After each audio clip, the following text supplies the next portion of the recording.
سلامونه ملګرو، دې وخت مو سبزی منډیه کې موجود یو. دلته مو ولیدل پیاز دی، میوه دی، سبزی دی، نور شیان دي. هغوی ټولو نه تاسې پټ اشکال لیدای شئ اوبه ونه بهیږي. د دې مین وجه دا ده چې یو ګوډی راوباسي، هغه باندې 10 ورځې 15 ورځې 20 ورځې انتظار په وکړي، هغه کې کوم پیاز دی، سبزی دی، میوه دی، څه ویلې نه دي، هغه ټول خراب شي. د کوم پوټش تاسې کسو دي کې تاسې لیدلی شئ پیاز، بیره یا د نور کوم شیان دي، دا ټوله دلته خراب شوي دي، بیخي خسا شوي دي.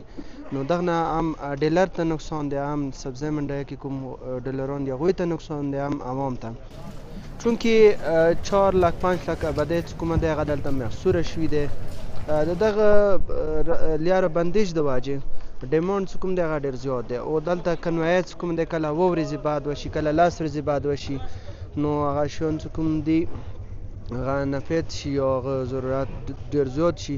اوس یا کوم ریټونه دي هغه حد نه پورته دي. ټماټر چې کوم دی هغه 300 روپۍ دی، همداسې نور سبزی دي هغه 300، میوه دی کې مالټه 500 روپۍ میلیږي.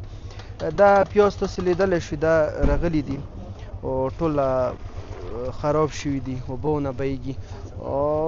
حکومت ته پکار دی چې یو خو د کنوایو کې لږ اضافه وکړي، هفتې کې 2-3 کنوایه کړي. بل دا چې کوم ګاډي راشي هغه کې سبزی میوې والا ګاډی دی یا چرګ والا، دا پکار دی زیات نه ودروي. ویلې څه اول خو یاره بسیمه رجسټر یې ما کوي، څه ککیه دغه نه پکار دی زیات ټیم نه هغه کوي تېروي. ویلې څه دا شیان ډېر زر خرابېږي.